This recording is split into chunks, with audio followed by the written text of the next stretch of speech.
Bir öncəki çəkilişdə bitki tullantılarının torpağa verilməsindən danışdım. Bəzən olur ki, ədəbiyyatlarda da olur ki, bitki qalıqları bağdan kənarda yandırılmalıdır. Bu tamamilə mənasız bir əziyyətdir. Yəni, bu torpaq mikrobiologiyasını anlamamaqdan qaynaqlanır.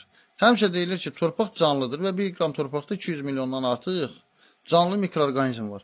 Agronomiyada ən zərərli mikroorqanizmlər sayılan mikroorqanizmalar, mikrobiologiyada ən faydalı mikroorqanizmalardır və konkret o mikroorqanizmlər olmayan torpaqlar, ən kasıb torpaqlardır. Məsələn, fuzarium və ya botrytis və ya aspergillus və ya pensilium və s. göbələklər olmadan öncəki videoda danışdığım mövzuların heç biri həyata keçə bilməz. Yəni, torpağa düşən hər hansı bir bitki tullantısı təkrar torpağa parçalansın, humus hazırlasın torpaqda və s. və ilaxır. Bu göbələklərin bu botrytis deyək ki, olmasa torpaqda, bunların heç birinin baş verməsi, bu saydığım 10 dəqiqəlik videoda nə qədər danışdımsa, onların heç birinin mənası yox. Bu göbələklər hamısı saprofit göbələklər olub, bitki qalıqlarını çürütmək, yəni ayrışdırmaqla vəzifələniblər. Elə bir torpaq nümunəsi yoxdur ki, onun içində 100 minlərlə agronomik olaraq zərərverici qəbul edilmiş mikroorqanizmlər olmaz. Yarpaqları kənarlaşdırmaqla nəsə əldə edilə bilməz. Ümumiyyətlə, zərərverici mikroorqanizm sözü yanlışdır. Zərərli yetişdiricilik deyilməlidir. Allah heç bir halda zərərverici yaratmır.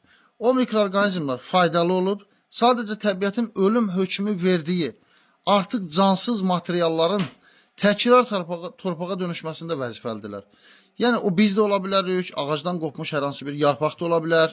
Ona görə də yetişdiricilikdə xətaları azaltmaq lazımdır ki, təbiət əkdiyimiz bitki haqqında vaxtından qabaq ölüm hökmü verməsin. Ayrıca, həyatda gördüyümüz canavar, ceyran münasibəti torpaqda da var.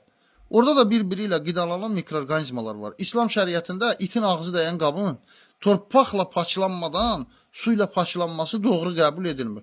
Çünki orada bəzi zərərverici mikroorqanizmlər var ki, onun yuyulması mümkün deyil. Onun predatoru lazımdır. Yəni, onunla qidalanan mikroorqanizmaya ehtiyac var. Bunun da hələ 1400 il bundan qabaq torpaqda olduğunu Quran bizə deyir. Yəni, tak ki, belə. Allah hər bir mikroorqanizmaya vəzifə verməyib ki, get ancaq zaurun bağında zərər vur. Görevləndirilib ki, kim bağa düzgün qulluq etmir, onun ağaclarına sirayətlənsin. Kim insanlığa zərərli məhsul yetişdirir, onun bağına sirayətlənsin. Pələngin ceyranı yeməsi ceyran sürüsünün məhvi yox, əslində sürünün xilasıdır. Bu məsələyə də eyni baxış bucağından baxmaq lazımdır. Yəni, təbiətdə, demirəm, bəzən olur ki, mən özüm də qərar verirəm ki, bu bitki tullantıları çıxıb kənarda yandırılsın. Bunun səbəbi, bəzi xəstəliklər olur ki, o xəstəliklərlə mübarizə tədbirləri daha böyük xərc bahasına başa gəlir. Bu, əslində göbələklərə aid bir mövzu deyil. Bu, yəni, konkret olaraq virus xəstəlikləridir.